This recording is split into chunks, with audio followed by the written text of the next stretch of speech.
13 اگست 2014 کو ریڈٹ پر ہزاروں کی تعداد میں نیوڈ پکس اپلوڈ کی گئی۔ یہ عام لوگوں کی تصویریں نہیں تھی بلکہ یہ سیلیبریٹیز کی تصویریں تھیں۔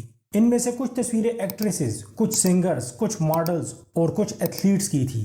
دوستو یہ وہ تصویریں تھی جو پبلک کے دیکھنے کے لیے نہیں کھینچی گئی تھی بلکہ یہ ان کی پرسنل تصویریں تھی۔ ریڈٹ کے جس اکاؤنٹ پر یہ تصویریں اپلوڈ کی گئی تھی اسے 24 گھنٹے میں 1 لاکھ سے زیادہ لوگوں نے فالو کر لیا تھا۔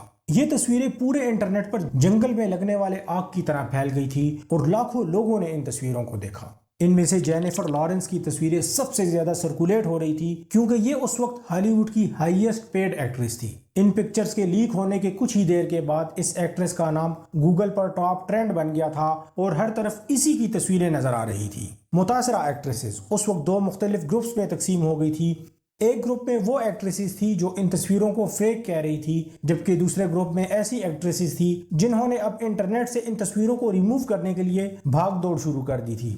دوستو اس واقعے کے تقریباً 1 ہفتے کے بعد ریڈٹ نے پھر اس سب ریڈٹ اکاؤنٹ کو بلاک کر دیا جس پر یہ تصویریں اپلوڈ کی گئی تھی، لیکن اب اس کا کوئی فائدہ نہیں تھا کیونکہ یہ تصویریں لاکھوں لوگ ڈاؤن لوڈ کر کے اپنے پاس آلریڈی سیو کر چکے تھے۔ جبکہ اس کے علاوہ یہ تصویریں اب اور بھی کئی متعدد ویب سائٹس پر نظر آنا شروع ہو گئی تھی۔ ان تصاویر کی پاپولیرٹی میں دن بدن اضافہ ہو رہا تھا۔ کئی ہفتوں تک صبح اور شام نیوز میں ان لیکس کی بات کی جا رہی تھی اور بہت سے لوگوں نے تو اس کے بارے میں صرف ایک ہی لفظ کہنا شروع کر دیا تھا: The Fappening. The Fappening. The Fappening. سب یہ جاننا چاہتے تھے کہ اس سب کا اصل ذمہ دار کون ہے اور اس شخص نے یہ بالکل ریئل تصویریں کہاں سے اور کیسے حاصل کی ہیں۔ ایف بی آئی ایکشن لیتی ہے اور ان تصویروں کو لیک کرنے والے کی تلاش شروع ہو جاتی ہے۔ دوستو اس ویڈیو میں نے جو کچھ بھی بیان کیا ہے وہ سب اس لیے ہے کہ آپ یہ جان سکیں کہ آپ کے موبائل فونز اور پی سی وغیرہ اتنے بھی زیادہ سیکیور نہیں ہیں جتنا کہ آپ سمجھتے ہیں۔ اس لیے آپ اس طرح کی فوٹوز کو کیپچر کرنے اور اپنے موبائل فون میں سیو کرنے سے رک جائیں۔ اس کے علاوہ آج میں آپ سب کو انٹرنیٹ کی کچھ ایسی گہرائیوں کی طرف لے کر جاؤں گا جس کے بارے میں شاید آپ نے پہلے کبھی نہ سنا ہو۔ دوستو ڈو یو نو کی ویڈیوز میں ایک مرتبہ پھر سے خوش آمدید۔ Do we even know who is this 4chan? دوستو 4chan ایک بہت میسو انٹرنیٹ فورم ہے۔ یہ انٹرنیٹ پر ایک ایسی جگہ ہے جہاں ہر طرح کی تصاویر موجود ہیں، ویڈیو گیمز، ٹیکنالوجیز، لٹریچر، حتیٰ کہ ایڈلٹ پکس بھی یہاں پر موجود ہیں۔ 4chan کو کوئی بھی شخص یوز کر سکتا ہے اور اس پر کوئی بھی شخص انونیمس یعنی گمنام رہ کر کچھ بھی پوسٹ کر سکتا ہے۔ 2014 کے مطابق تقریباً ہر ماہ 2 کروڑ 20 لاکھ سے زیادہ لوگ 4chan کو وزٹ کیا کرتے تھے۔ اور دوستو اس سے پہلے کہ سیلیبریٹیز کی یہ تصویریں سب ریڈٹ پر اپلوڈ ہوتی، اس سے کچھ ہی دن پہلے یہ اس فورم پر نظر آنا شروع ہو گئی تھی۔ انویسٹیگیٹرز نے جب اس شخص تک پہنچنے کی کوشش کی جنہوں نے ان پکچرز کو اس فورم پر اپلوڈ کیا تھا، یہ تلاش انہیں انٹرنیٹ کی مزید گہرائیوں میں لے گئی جس سے وہ پہلے واقف ہی نہیں تھے۔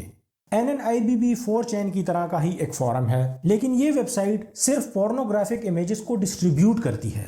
یہاں پر لوگ عموماً اپنی گرل فرینڈز کی پکس اور ویڈیوز وغیرہ کو اپلوڈ کرتے ہیں اور یہ لوگ یہ کام ریونج کے طور پر کرتے ہیں، انتقامی طور پر۔ ریونج تو یونائٹڈ کنگڈم، کینیڈا اور یونائٹڈ اسٹیٹس کی 40 ریاستوں میں بالکل اللیگل ہے، لیکن پھر بھی لوگ اس فورم پر یہ سب کچھ کرتے ہیں۔ 26 اگست کو NNIB کے ایک یوزر نے پوسٹ کیا کہ کچھ لوگوں نے بہت بڑی تعداد میں اس ویب سائٹ پر تصویریں پوسٹ کی ہیں، لیکن ان میں سے کوئی بھی تصویر کسی کی گرل فرینڈ کی نہیں ہے بلکہ یہ آج کے دور کی سب سے بڑی سپر سٹارز کی نیوڈ پکس ہیں۔ شروع میں تو بہت سے یوزرز نے یہ سمجھا تھا کہ یہ فیک فوٹوز ہیں، لیکن جیسے ہی مزید امیجز سامنے آتی گئی سب کو یقین ہوتا گیا کہ یہ سٹارز ہی کی امیجز ہیں اور یہ بالکل ریئل امیجز ہیں۔ کچھ لوگوں نے ان تصویروں کو سیل اور ایکسچینج کرنا شروع کر دیا تھا، جبکہ کچھ لوگوں نے ان امیجز کو اپنے پاس کلیکٹ کرنا شروع کر دیا تھا کیونکہ ان کا خیال تھا کہ وہ بعد میں ان امیجز کو کسی اور فارم پر سیل کر کے زیادہ پیسے کما سکیں گے۔ دوستو ایک پوسٹ میں ایک شخص اپنے لیپ ٹاپ کا اسکرین شاٹ پوسٹ کرتا ہے اور ساتھ ہی وہ یہ دعویٰ کرتا ہے کہ میرے پاس جینیفر لارنس کی 60 سے زیادہ نیوڈ پکس ہیں اور ایک ویڈیو بھی ہے جسے میں سیل کرنا چاہتا ہوں۔ اس یوزر کا نام اوریجنل گائے تھا۔ اس وقت بہت سے لوگ اوریجنل گائے سے بالکل ایسے کانٹیکٹ کرتے ہیں جیسے اس کے پاس کوئی خزانہ ہو اور یہ خزانہ جسے ملے گا وہ امیر ہو جائے گا۔ اور پھر 31 اگست 2014 کو ان میں سے کسی ایک یوزر نے ان تمام امیجز کو 4chan پر اپلوڈ کر دیا۔ شاید یہ اوریجنل گائے ہی تھا یا شاید یہ کسی اور کا کام تھا، لیکن ان پکچرز کے لیک ہونے کے پھر ایک دن کے بعد اوریجنل گائے نے ایک پوسٹ کی جس میں اس نے بتایا کہ اس نے یہ پکچرز لیک نہیں کی، اس نے یہ بھی بتایا کہ یہ کچھ لوگوں کی مشترکہ کوشش تھی اور ان کی مہینوں کی محنت تھی۔ دوستو اس نے اپنی پوسٹ میں ایک کلو دیا سٹول، اس نے بتایا کہ سٹول اس سب کا ذمہ دار ہے۔ انویسٹیگیٹرز اب اس سوچ میں پڑ گئے کہ یہ سٹول آخر ہے کیا۔ دوستو تھوڑا سا انٹرنیٹ کی اور گہرائی میں جاتے ہیں۔ NNIB پر سٹول ایک سب فورم ہے۔ یہ ایک ایسی جگہ ہے جہاں پر کچھ لوگوں کا ایک گروپ مل کر میٹنگ کرتا ہے کہ انہوں نے سیلیبریٹیز کی نیوڈ پکس کو کس طرح سے حاصل کرنا ہے۔ اس گروپ میں وہ 5 لوگ بھی شامل تھے جنہوں نے یہ پکچرز ہیک کی تھی اور پھر انہیں انٹرنیٹ پر اپلوڈ کیا تھا۔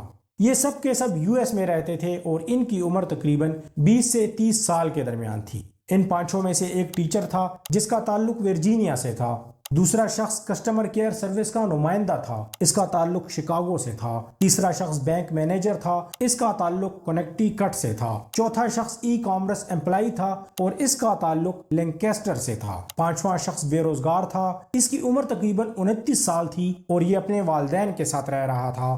دوستو یہ 5 ایک دوسرے سے آمنے سامنے کبھی نہیں ملے تھے، بس سیلیبریٹیز کی نیوڈ پکس میں دلچسپی کی وجہ سے یہ اس فورم پر اکٹھے تھے۔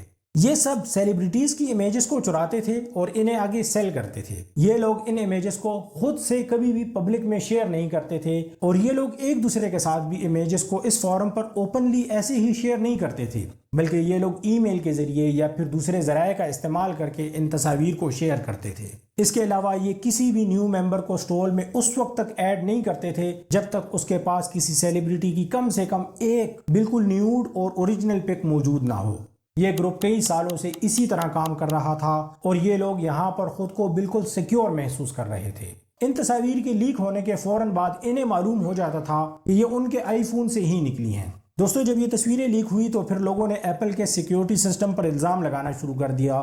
اگر آپ کے پاس بھی آئی فون ہے تو آپ نے غور کیا ہوگا کہ آئی فون میں جب آئی کلاؤڈ ایکٹیویٹ ہو تو ساری کی ساری پکس وغیرہ اسی میں آٹومیٹک سیو ہو جاتی ہیں، چاہے وہ آپ کے کتے کی تصویر ہو یا آپ کے بریک فاسٹ کی ہو یا پھر آپ کے برتھ ڈے پارٹی کی ہو، کوئی فرق نہیں پڑتا۔ بس جیسے ہی آپ اپنی پکس لیں گے اسی وقت آپ کی پک فوراً آٹومیٹک اس میں سٹور ہو جاتی ہے۔ ایکٹریس کرسٹین کی فوٹوز جب لیک ہوئی تو اسے بھی ایپل کے سیکیورٹی سسٹم پر شک تھا۔ اس نے فوٹوز کے لیک ہونے کے اگلے دن ایک ٹویٹ کیا، تھینک یو آئی کلاؤڈ۔ اس ٹویٹ کے بعد ایپل نے فوری طور پر انویسٹیگیشن شروع کر دی۔ 2 دن کے بعد ایپل کمپنی نے ایپل کے اسی آئی کلاؤڈ کو شیئر کیا جس کا اس لیک سے تعلق تھا۔ انہوں نے بتایا کہ کسی نے سیلیبریٹی کے آئی کلاؤڈ پر جان بوجھ کر حملہ کیا ہے اور پھر ان سیلیبریٹیز نے چند کلک پر اپنا سارا ڈیٹا خود ہی ان کے حوالے کیا ہے۔ اس میں ایپل کی کوئی غلطی نہیں ہے۔ دوستو کمپنی نے بتایا کہ کچھ چیزیں ہیکرز کے لیے بہت اہم ہوتی ہیں، آپ کی date of birth, school name اور مدر نیم، اور ایکٹریسز کا یہ سب ڈیٹا پہلے ہی ویکیپیڈیا پر موجود ہوتا ہے۔ دوستو ان پکس کے لیک ہونے سے 3 ہفتے پہلے 9 اگست 2014 کی شام جینیفر لارنس کو اپنے ایپل آئی پیڈ کے آئی ٹیونز کو لاگ ان کرنے میں تھوڑی سی مشکل پیش آ رہی تھی اور اس کے ای میل اکاؤنٹ میں بھی مسئلہ آ رہا تھا۔ اس کے پھر 3 سے 4 دن کے بعد اسے ایک آئی میسج ریسیو ہوا۔ یہ میسج اسے appleprivacy.security.com کی طرف سے آیا تھا۔ اس میں لکھا تھا کہ آپ کی ایپل آئی ڈی بدھ کے دن یعنی 20 اگست 2014 کو کسی دوسری ڈیوائس پر لاگ ان ہوئی تھی۔ یہ ڈیوائس ماسکو میں تھی اور اگر یہ آپ ہی تھے تو اس میسج کو نظر انداز کر دیں، اور اگر یہ آپ نہیں تھے تو پھر اپنی سیکیورٹی کے لیے اپنا پاسورڈ تبدیل کریں۔ اس کے آئی پیڈ پر اسی وقت اسے ایک OTP ریسیو ہوا اور اس کے ساتھ ایک لنک بھی تھا۔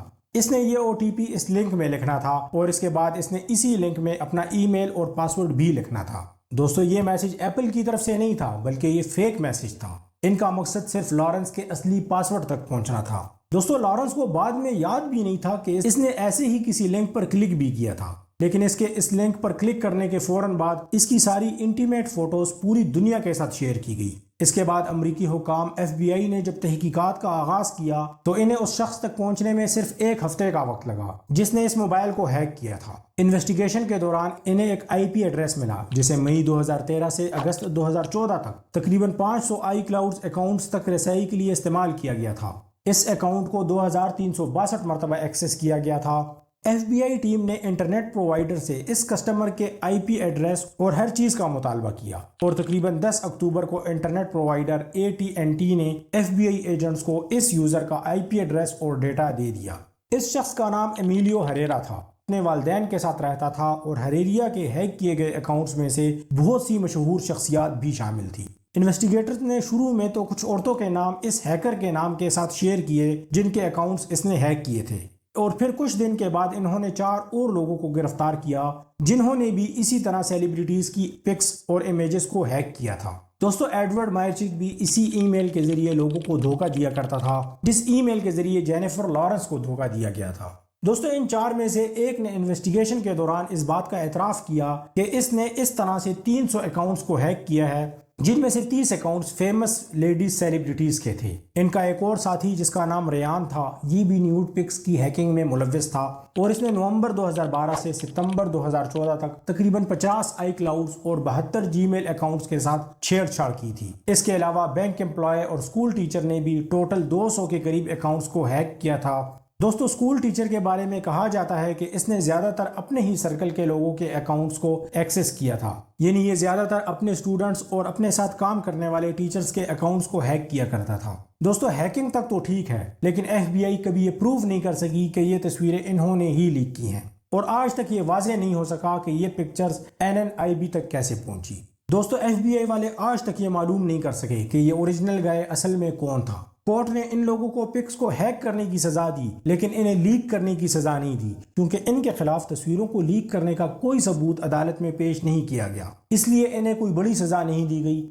دوستو اب آپ اس سے اس بات کا اندازہ لگا لیں کہ اگر ایف بی آئی یہ معلوم نہیں کر سکی کہ یہ تصویریں کیسے لیک ہوئی ہیں، تو آپ خود اس بات کا اندازہ لگا لیں کہ کیا ایسی پرسنل تصویریں اپنے موبائل فونز میں رکھنا سیف ہے۔ اس لیے کوشش کریں کہ اپنے موبائل میں ایسی پرسنل امیجز کبھی بھی نہ رکھیں، اور نہ ہی کسی کے ساتھ انہیں شیئر کریں۔